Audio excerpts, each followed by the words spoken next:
సరే మీ ఎజెండా ఏంటిది అసలు ఇప్పుడు కొత్తగా పెట్టడానికి? ఇప్పుడు ఆంధ్రప్రదేశ్లో ఏం నష్టం జరుగుతుంది? ఆంధ్రప్రదేశ్ క్యాపిటల్ లేదండి, రైల్వే జోన్. ఈ రోజుకి సెంట్రల్ గవర్నమెంట్ నుంచి శాంక్షన్ అయిన డబ్బులు సమ్వేర్ అరౌండ్ 14,000. అధికారం రాదనే ఉద్దేశంతో ఇవన్నీ కంప్లీట్ చేస్తున్నా అంటున్నారా? సార్ మా వల్ల మీరెవరు సార్ డిసైడ్ చేసేదానికి? మీడియా హౌస్ లో కూర్చొని మీరు ఎలా డిసైడ్ చేస్తారు? పొద్దున్న సంక్షేమం కింద పొద్దున్న డబ్బులు ఇస్తున్నారు, సాయంత్రం లిక్కర్ ద్వారా తీసుకుంటున్నారు. మీరు తాగారా సార్? నేను తాగలేదు సార్, చూస్తే అర్థమవుతుంటుంది బ్రాంచ్ ఏంటి. ప్రతిసారి వైన్ షాప్కి వెళ్ళటమే నేను మా పని, అది గవర్నమెంట్ పని. వైన్ షాపుల్లో టీచర్స్ని బట్టి మద్యం. జై భారత్ ఇది పెట్టడానికి ఏంటిది? జనాలను మోసం చేయడానికి కాదు సార్, ఎన్నిసార్లు చెప్పాలా? ఆంధ్రప్రదేశ్ ఆంధ్రప్రదేశ్కి పోలవరం స్పెషల్ కేటగిరీ స్టేటస్, విభజన హామీలు, కడప స్టీల్ రాజధాని, ఇవన్నీ పూర్తి చేయాలంటే జై భారత్తోనే సాధ్యం సార్. నిజమా? వావ్, అదేంటి సార్ ఈ చప్పట్లు అప్పుడు రిపీట్ అవుతాయని చేస్తే సార్? మాకు అధికారం వచ్చిన తర్వాత 1 year తర్వాత చూడండి, మీరు కలిసి మాట్లాడదాం కావాలంటే. అధికారం రాదనే ఉద్దేశంతో ఇవన్నీ కంప్లీట్ చేస్తున్నా అంటున్నారా? లేదు సార్, ఈసారి ఒక సైలెంట్ రివల్యూషన్ జరుగుతుంది. ఓటు ద్వారా ఒక సామాజిక విప్లవం రాబోతుంది ఆంధ్రప్రదేశ్లో. జై భారత్ పార్టీకి ఒక రెస్పెక్టబుల్ నెంబర్ ఆఫ్ సీట్స్ రాబోతున్నాయి. మళ్ళీ ఈ 4 సంవత్సరాల నుంచి మీ విప్లవం ఎక్కడ పోయింది? మీ జై భారత్ ఎక్కడ? అదే నేను చెప్తుంది. మా అధ్యక్షుల వారు ఎప్పుడూ ఖాళీ వెళ్ళారు. ఒక్కసారి మీరు జేడీ ఫౌండేషన్ వెబ్సైట్లోకి వెళ్ళి చూడండి, మా అధ్యక్షుల వారు ఏ రోజు ఎక్కడ ఏ కార్యక్రమం చేశారో తెలుస్తుంది. మీరు కొంచెం అప్డేటెడ్గా ఉంటే బాగుంటుంది. పబ్లిసిటీ కోసం జనాలు సార్, ఫౌండేషన్ పనులు పబ్లిసిటీ కోసమా? అంతే ఏంటి సార్ ఇప్పుడు? అవును, ఫౌండేషన్ ట్రస్ట్ పబ్లిసిటీ కోసమా? లేకుంటే మంచిది. అందరు ఇప్పుడు అదే చేస్తున్నారు. చూడండి, ఎన్ని లైబ్రరీలు ఓపెన్ చేయించారు, ఎన్ని లైబ్రరీస్ బుక్స్ ప్రొవైడ్ చేశారు. అవన్నీ మీకు పబ్లిసిటీ అనిపిస్తే మేమేం చేయలేం సార్. జ్ఞానాన్ని పెంపొందించే ప్రయత్నం చేస్తున్నాం మేము. జనాల్ని చైతన్యవంతం చేస్తున్నాం సొసైటీలో. అది మీకు ఇంకోలాగా అనిపిస్తే మేమేం చేస్తాం? ఇప్పుడు వేరే వాళ్ళ మించి మీరు తప్పులు ఎత్తినప్పుడు మీ దాంట్లో కూడా తప్పులు ఉంటాయి కదండి సార్. వేరే వాళ్ళు మేము తప్పులు ఎత్తకలేదు సార్, వాళ్ళు చేసినవి క్లియర్ గా కనిపిస్తున్నాయి. ఆంధ్రప్రదేశ్కి రాజధాని ఎక్కడ ఉందో మీరు చెప్పగలరా? పోలవరం పూర్తయిందా? Visakha steel plant Visakha railway zone వచ్చిందా? కడప స్టీల్ ప్లాంట్ కంప్లీట్ అయిందా? చెప్పండి. ఆంధ్ర రాష్ట్రంలో అసలు ఆదాయం ఎంత ఉందో తెలుసా? ఆంధ్ర రాష్ట్రం ఏ సిచ్యువేషన్ ఉందో తెలుసా? ఏ సిచ్యువేషన్ ఉంది సార్? వచ్చిన నాసిరకం మద్యంతో జనాలు అనారోగ్యం పాలవుతున్నారు. అది సిచ్యువేషన్. అనారోగ్య ఆంధ్రప్రదేశ్గా మారిపోయింది. పొద్దున్న సంక్షేమం కింద పొద్దున్న డబ్బులు ఇస్తున్నారు, సాయంత్రం లిక్కర్ ద్వారా తీసుకుంటున్నారు. అది కూడా నాసిరకం మద్యం. థర్డ్ వరల్డ్ కంట్రీస్ లో కూడా అంత దరిద్రమైన మందు దొరకదు, ఆంధ్రప్రదేశ్ లో దొరుకుతుంది. దౌర్భాగ్యం అది. నేను తాగలేదు సార్, చూస్తే అర్థమవుతుంటుంది. బ్రాండ్ పేర్లు అయితే తెలుస్తాయి కదా. సార్ ఏం పేర్లు ఆంధ్రలో అమ్ముతున్నారు? పేర్లు కూడా నాకు పెద్ద గుర్తులేవు సార్. ఒకటి బూమ్ బూమ్ అనేది ఒకటి గుర్తుంది, ఎక్కువ విన్నాను కాబట్టి. అది కాకుండా నాకు పెద్దగా ఫెమిలియర్ పేరు ఏం గుర్తులేదు. సరే, ఇవన్నీ పక్కన. వేరే రాష్ట్రాల్లో ఉండే బ్రాంచ్ వేరు, ఆంధ్రాలో ఉండే జే బ్రాంచ్. మీరు ఇక వెళ్ళినప్పుడల్లా రాష్ట్రాల బ్రాండ్లే చూసుకుంటూ కూర్చుంటారు, అభివృద్ధులు ఏం చూడాలి? ఇప్పుడు జనరల్ గా ఇప్పుడు ఫ్రెండ్స్ గ్యాదరింగ్స్ లో ఉన్నప్పుడు మినిమం కనిపిస్తూ ఉంటుంది, మాట్లాడుతుంటారు కదా, అలా తెలిసింది తప్ప వెళ్ళింది. ప్రతిసారి వైన్ షాప్కి వెళ్ళటమే నేను మా పని, అది గవర్నమెంట్ పని. వైన్ షాపుల్లో టీచర్స్ని బట్టి మద్యం అమ్మించే చరిత్ర మా ప్రస్తుతం ఆంధ్రప్రదేశ్ గవర్నమెంట్ పని. అది ప్రభుత్వ ఉద్యోగులు, పర్టికులర్లీ టీచర్లు, విద్యాబోధన చేయాల్సిన టీచర్లని వైన్ షాపుల దగ్గర నుంచో పెట్టిన ఘనత వీళ్ళది. అది సూపరా? టీచర్లు మద్యం అమ్మడం సూపరా? నేను అనేది మీరు అన్ని తప్పులు వెతకడంలో సూపర్ అంటున్నారు సార్. జరిగిన పనులు చెప్తే తప్పులు అంటారేంటండి సార్? టీచర్ పని ఏంటి సార్? టీచర్ పని ఏంటి? టీచర్ పని పక్కన పెట్టండి. టీచర్ పని ఏంటి చెప్పండి. బోధించుకుంటే కూర్చోవాలన్నా? మరి ఏం చేయాలి? మద్యం అమ్మాలనా? ఏది మద్యం అమ్మాలనా?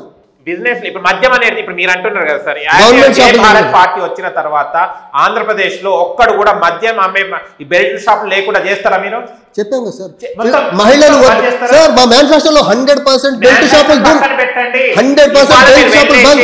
ఇవాళ మీరు వెళ్ళేసి బెల్ట్ షాప్ బంద్ చేస్తాను నేను అని అక్కడ బెల్ట్ షాప్ దగ్గర కూర్చోండి మీరు. సార్ మేము మేనిఫెస్టోలో క్లియర్ గా పెట్టాం, మేనిఫెస్టోలో క్లియర్ గా ఉంది. చాలా రాస్తారు సార్.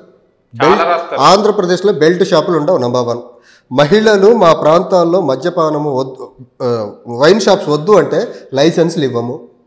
అండ్ సెకండ్ థింగ్, పాఠశాలలు ఉన్న దగ్గర, ప్రార్థనా మందిరాలు ఉన్న, దేవాలయాలు ఉన్న దగ్గర, లేకపోతే పబ్లిక్ గ్యాదరింగ్స్ ఉండే ప్లేసుల్లో ఖచ్చితంగా వైన్ షాప్స్ పర్మిషన్ ఇవ్వము మేము.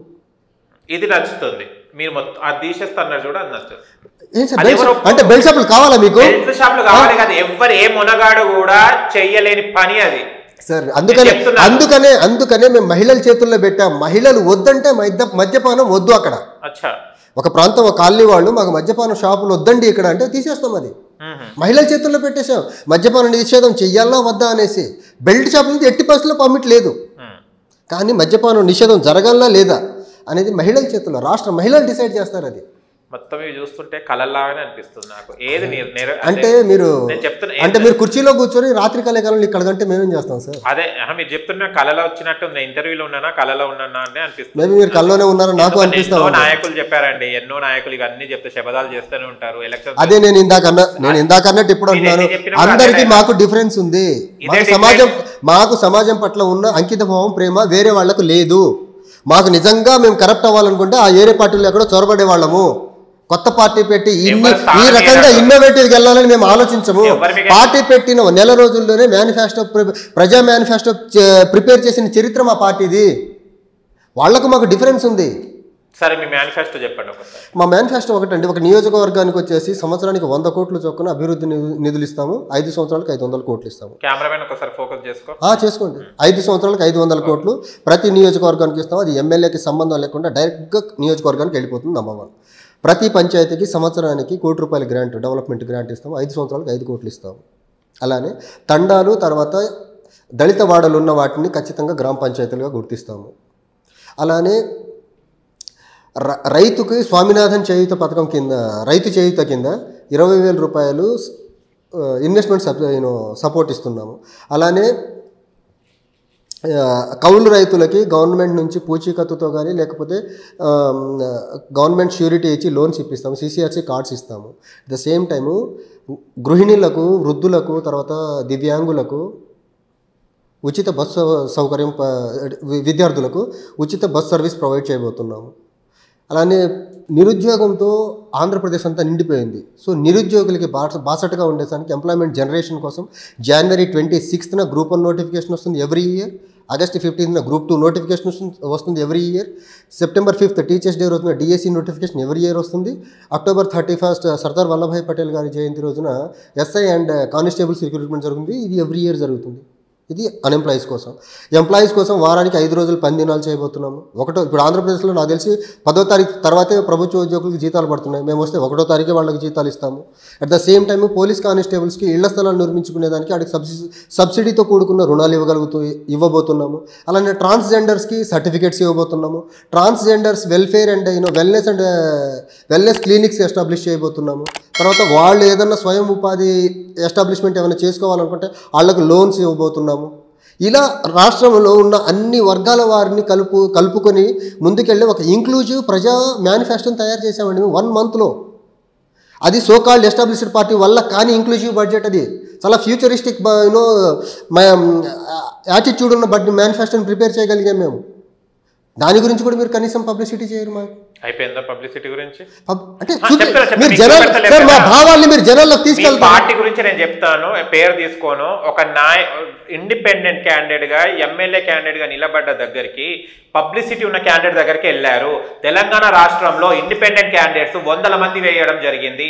వాళ్ళ దగ్గరికి ఎందుకు వెళ్ళలే మీ నాయకుడు? ఇప్పుడు మీ పబ్లిసిటీ కోసం మీరే చూసుకుంటున్నారు, వేరే వాళ్ళని అడగలేదు సార్. అక్కడికి వెళ్ళేదానికి రీజన్ ఒకటండి. ఆ రోజు ఏంటంటే ఒక యువతి ముందుకు వచ్చింది, నిరుద్యోగ యువతి. సో ఆ కాజ్ బాగుంది.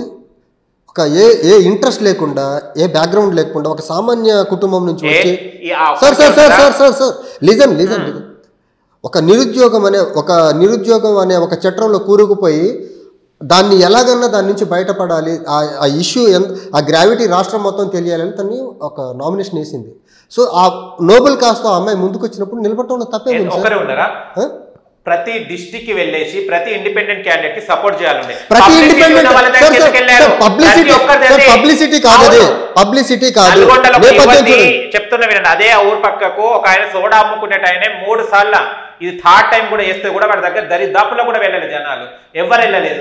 ఎందుకు? ఇక్కడ ఎందుకు? ప్రతి ఒక్కరికి ఒక సమస్య ఉంటుంది. ఇప్పుడు మీరే ఉన్నారు, ఒకటి నచ్చింది, ఇప్పుడు రాష్ట్రంలో జరుగుతుంది బాగు చేయాలని ప్రతి ఒక్కరు నామినేషన్ వేసి సేవ చేయాలని దృక్పథంతో వస్తారు. ప్రతి ఒక్క డిస్ట్రిక్ట్ లో ఎందుకు వెళ్ళాలి మీ నాయకుడు?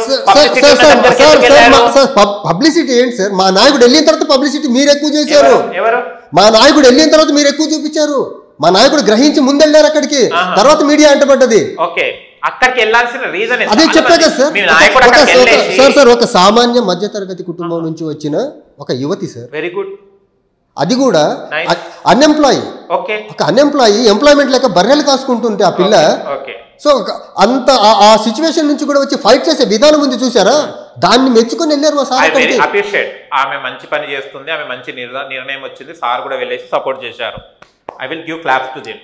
నల్గొండలో ఉన్నారు, వరంగల్ డిస్టిక్ లో ఉన్నారు, జనగాం డిస్టిక్ లో ఉన్నారు, వివిధ ప్రాంతాలు మన ఇక్కడ తెలంగాణ ఉన్న చాలా మంది వర్క్ చేస్తారు. వాళ్ళు ఒక ప్రశ్న వేశారు, నాకే వేశారు, సార్ అక్కడికి వెళ్ళడం జరిగింది, మా దగ్గరికి ఎవరు కూడా వస్తలేరు, మాకు కూడా కుటుంబ బ్యాక్గ్రౌండ్ లేదు, మాకు కూడా ఈ నిరుద్యోగ వృత్తి పోవాలనే ఉద్దేశం, మేము కూడా పోరాటం చేస్తున్నాం, మేము కూడా నామినేషన్ ఇస్తున్నాం, దానికి ఏం సమాధానం చెప్తారు? ఓ పని చేయండి సరే, నెక్స్ట్ ఏ అసెంబ్లీ ఎన్నికలు జరిగినా, ఏ పార్లమెంట్ జరిగినా, ఏ ఎలక్షన్స్ జరిగినా ఇలాంటివి ఏమైనా అర్జీలు వస్తే మీరు ఒకసారి మాకు రెఫర్ చేయండి, ప్రతి ఒక్కరిని మేము మద్దతు చేస్తాము.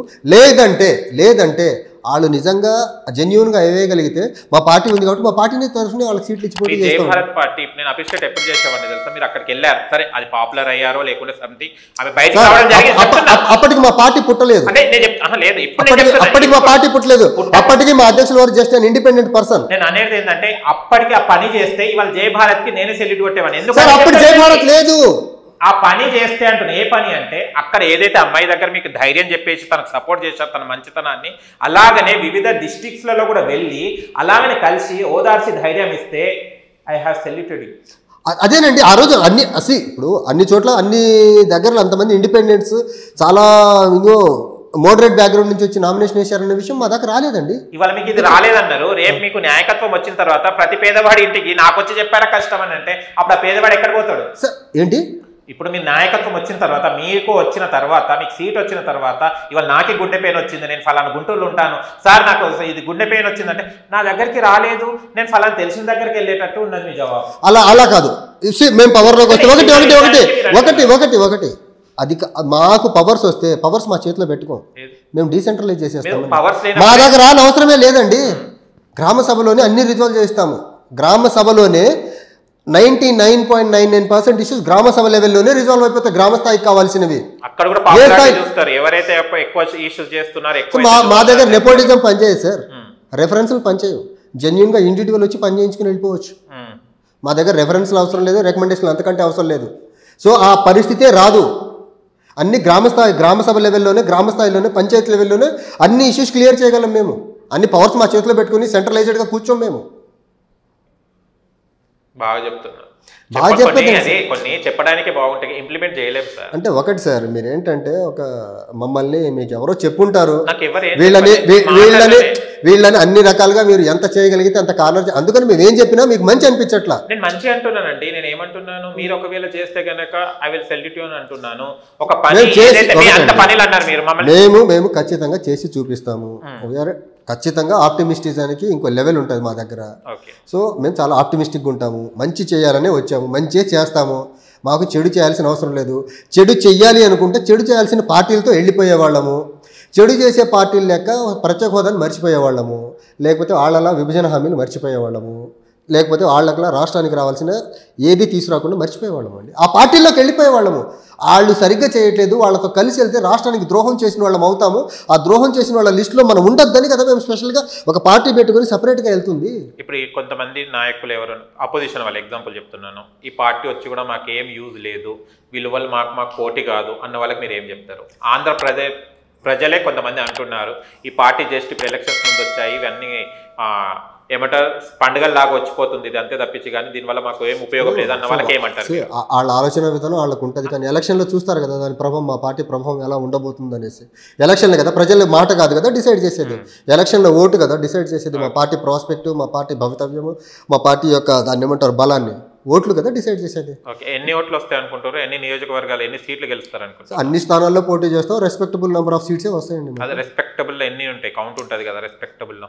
చెప్తామండి, సర్వేస్ జరుగుతున్నాయి, సర్వేలో 170 అంత భ్రమంలో మేము లేవు సార్, అంత భ్రమంలో వైనాట్ 75 ఇంత నిజాయితీగా వస్తున్నారు, ఇంత మేనిఫెస్టో వేసుకుంటున్నారు, మీకు మీరు స్పోర్టివ్ ఉండాలి కానీ రాదని ఎందుకంటే 175 అంటే మేము అంత మరి అంత దాన్ని ఏమంటారు, ఓవర్ కాన్ఫిడెన్స్గా మేము లేమండి. చాలా చాలా ప్రాక్టికల్గా ప్రాగ్మాటిక్గా ఉన్నాము. సైజబుల్ నెంబర్ ఆఫ్ సీట్స్ అయితే రాబోతున్నాయి మాకు. ఎంత 3-4 వస్తాయా సార్? జనాలు డిసైడ్ చేస్తారండి. మీ మేనిఫెస్టో అంటే నమ్మకం అంటే ఉంటది కదా. సర్వే రిపోర్ట్స్ రావాలి. సర్వే మీకు అవసరం లేదు సార్. మీ ఏమిటంటే కల్మిషం లేని మీ నాయకత్వం కోసం. సార్ మాకు లేదు సార్, మాకు కల్మషం లేదు సార్, మాకు కల్మషం లేదు. కానీ ఇప్పుడు వరకు ఉన్న పార్టీలు రాష్ట్రాన్ని మొత్తం రాజకీయాన్ని కలుషితం చేశాయి కదా. ఆ బురదలో నుంచి అసలు సమాజాన్ని బయటికి తీసుకురావాలి కదా, నిజాయితీ వైపుకి నడిపించాలి కదా, ప్రజాస్వామ్య విలువల వైపుకి తీసుకురావాలి కదా సమాజాన్ని. ఇప్పుడు ప్రజాస్వామ్యము ఎన్నికలు అంటే ఏంటి? మద్యము, మందు, తర్వాత డబ్బులు, కులాలు, మతాల వారిగా విభజించి వాళ్ళ మధ్య వైషమ్యాలు పెంచి, అది కదా ఎలక్షన్ అంటే. ఇప్పుడు ఎలక్షన్ అంటే ట్రాన్స్పరెంట్గా, ఫ్రీ అండ్ ఫెయిర్గా వెళ్ళి మేనిఫెస్టో చూసి, పార్టీ భావాలను చూసి, లేకపోతే పార్టీ యొక్క మేనిఫెస్టోని చూసి ఓట్లేసే సిచ్యువేషన్ ఉందా ఈరోజు? అలా ఉందా?